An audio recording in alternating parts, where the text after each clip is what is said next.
लेकर लंबे समय से जो कयास लगाए जा रहे थे और जो प्रोसेस चल रहे थे उसके मुताबिक अभी नोटिफिकेशन अधिसूचना जारी हो गई है, जिसके मुताबिक बीपीएससी द्वारा एग्ज़ाम कंडक्ट किए जाएंगे। दो तरह से इसमें एग्ज़ाम होंगे। पहला तो यह है कि जो पहले से ही नियोजित शिक्षक हैं उनको रेगुलर जो टीचर होंगे उसके बराबर के लाभ लेने के लिए उनको एग्ज़ाम बीपीएससी द्वारा जो कंडक्ट की जाएगी उसको देना है। दूसरे वो हैं जो 7th फेज की वेट कर रहे थे और उनको बीपीएससी एग्ज़ाम अब देनी है। तो 7th फेज या आगे के जो भी अभी सीसेट पास किए हैं, टेट पास किए हैं, उन्हें एग्ज़ाम देना है। तो अब बीपीएससी एग्ज़ाम जो होगी उसमें आप लोगों को शामिल होना है।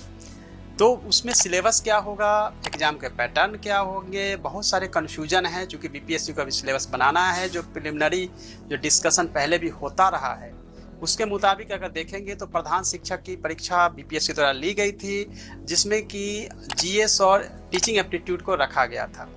वैसे भी अगर कोई टीचर बनते हैं जो सुपर टेट एग्ज़ाम यूपी में भी होती है, उसके मुताबिक अगर हम देखेंगे कि हमारे पास जो समय है उसके मुताबिक हमें क्या करना चाहिए, किस तरह से प्रिपरेशन करना चाहिए, तो बीपीएससी को अभी सिलेबस तैयार करना है और किस तरह के क्वेश्चंस होंगे यह भी आप लोगों को देखना होगा। लेकिन जो मेरा अनुमान है उसके मुताबिक मैं आप लोगों को बताने जा रहा हूँ कि क्या पूछा जाएगा और क्या होना चाहिए। उससे पहले यह जरूरी है कि बीपीएससी द्वारा एग्ज़ाम होगी उसको लेके बहुत सारे आप लोग चिंतित हैं कि क्वेश्चन टफ होगा। जब बीपीएससी एग्ज़ाम दे रहे हैं तो क्यों नहीं हम सिविल सर्विस बीपीएससी वाला एग्ज़ाम जो है वो क्यों ना दें। एक्चुअली क्या होता है, जब क्वेश्चन टफ होता है तो उसके जो कट ऑफ है वो नीचे हो जाते हैं, जब क्वेश्चन ईजी होता है तो कट ऑफ ऊपर हो जाता है। जो भी टेट पास हैं, बीएड किए हुए, डीएलएड किए हुए, उन्हीं को एग्ज़ाम देना है। तो उसके हिसाब से देखेंगे तो एक सीमा खींची हुई है, उसी के अंदर के जो स्टूडेंट हैं उन्हीं को एग्ज़ाम देना है। तो उसके हिसाब से देखेंगे तो एग्ज़ाम ज़्यादा टफ होने की पॉसिबिलिटी तो नहीं रहती है। आप आसानी से जो है जो खाली सीट है उस पर आप आ सकते हैं और कोई आपको दिक्कत नहीं होनी चाहिए। तो चलिए अब हम बात करते हैं कि जो अभी आपके पास समय है, दोनों के पास जो नियोजित शिक्षक हैं जिनको कि अलग से एग्ज़ाम देनी है और जो पहले से अभी शिक्षक नियोजित नहीं हो पाए, शिक्षक नहीं बन पाए हैं और डीएलएड, बीएड और टेट पास करके वेट कर रहे हैं और बीपीएससी द्वारा जो एग्ज़ाम कंडक्ट की जाएगी उसमें आपको एग्ज़ाम देना है। तो जो प्रधान शिक्षक परीक्षा हुई थी उसके मुताबिक और जो सुपर टेट एग्ज़ाम जो यूपी द्वारा ली जाती है उसके मुताबिक देखा जाए तो दो भागों में बांटा जा सकता है। एक तो है कि जीएस का पोर्शन और दूसरा है टीचिंग एप्टीट्यूड का। ये मैं दोनों के लिए बता रहा हूँ। अब आपके मन में होगा कि जो पहले से नियोजित शिक्षक हैं वो और जो अभी खाली पद हैं जिसके अगेंस्ट में आप लोग एग्ज़ाम देने वाले हैं, उन दोनों में अंतर यह है कि दोनों के एग्ज़ाम अलग होने की संभावना है, क्योंकि एक साथ अगर एग्ज़ाम होता है तो दोनों को अलग अलग करना मुश्किल होगा, मेरिट निकालना मुश्किल होगा। बेहतर यही होगा कि अलग अलग, पॉसिबिलिटी यही है कि अलग अलग होगा और दोनों के एग्ज़ाम्स के पैटर्न लगभग सेम होंगे। तो पैटर्न की बात कर लेते हैं पहले तो कि जीएस जो है वो पूछा जाएगा और लगभग हो सकता है 75 मार्क्स के हो। और दूसरे जो है वो टीचिंग एप्टीट्यूड, क्योंकि आप लोगों ने बीएड और डीएलएड किया है तो वो भी आप लोगों को पढ़ना है और पढ़ा हुआ है ऑलरेडी। और जीएस के जो पोर्शंस है वो हम देखते हैं कि डीएस में क्या क्या पूछा जाएगा। जीएस में जो पूछे जाएंगे उसमें सबसे अधिक क्वेश्चन जो आने की पॉसिबिलिटी है वो है साइंस का। दूसरा है भारतीय राष्ट्रीय आंदोलन तथा बिहार का योगदान। तीसरा है ज्योग्राफी, जिसमें कि इंडिया और वर्ल्ड दोनों के ही ज्योग्राफी से क्वेश्चन होंगे। चौथा है भारतीय राज्य व्यवस्था। पाँचवा है अर्थव्यवस्था। छठा है विज्ञान एवं प्रौद्योगिकी। सातवां है समसामयिकी करंट अफेयर्स। आठवां है बिहार स्पेशल। तो जीएस में यह 10 सेक्शन है जहां से क्वेश्चन पूछे जा सकते हैं। इसके अलावे जो सेक्शंस हैं उसमें मैथ और रीजनिंग, यानी कि उससे भी क्वेश्चन पूछे जाएंगे।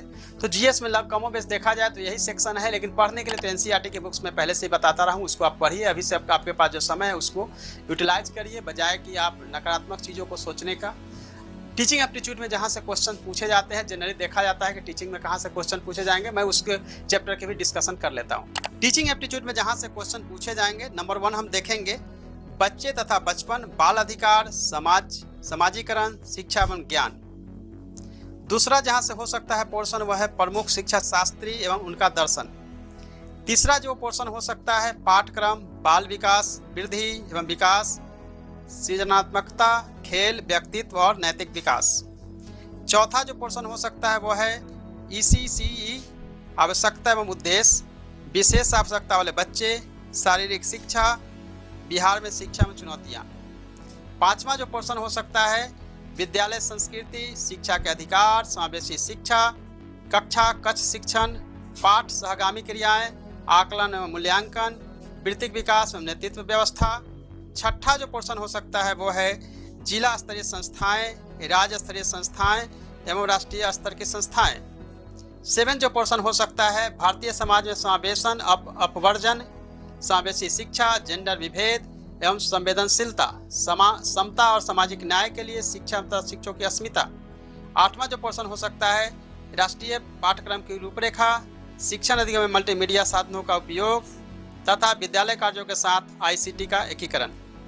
टीचिंग एप्टीट्यूड में ये 8 पोर्शन जो मैं आपको बता रहा था, इसके अलावा भी जो अभी आपने BEd या DLED करते समय पढ़ा होगा टीचिंग एप्टीट्यूड, बस वहीं से क्वेश्चंस आएंगे, लेकिन चूंकि ऑब्जेक्टिव टाइप के क्वेश्चंस होंगे इसीलिए आपको पहले से ही रेडी होकर तैयारी करने की ज़रूरत है, क्योंकि अच्छे शिक्षक होने के लिए आपको कड़ी मेहनत करनी पड़ेगी और कई फेज से आपको गुजरना पड़ेगा। यानी समझिए कि बहुत सारे एग्जाम्स देने पड़ रहे हैं, तो आपको एग्ज़ाम देना होगा और फिर आप सक्सेस होंगे तो एक अच्छे शिक्षक बनेंगे, क्योंकि शिक्षक की क्वालिटी और शिक्षण की क्वालिटी का ज़रूरी है कि एग्ज़ाम जो है वो करे हो रहे हैं।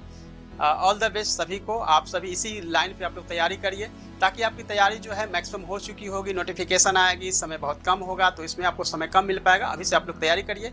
ये जो वीडियो बना रहा हूँ इसलिए क्योंकि आपने लोगों ने इतने सारे कॉल्स किए, मैसेज कर रहे हैं कि क्या पूछा जाएगा, कहाँ से। मैंने एक अनुमान के आधार पर आपको बताया है, ऑफिशियली मैं कुछ भी आपको नहीं बता रहा हूँ, इस बात का आप लोग ध्यान रखेंगे। अनऑफिशियली है, ऑफिशियली जब आएगी तो मैं आपको बताऊँगा। धन्यवाद, थैंक यू सो मच।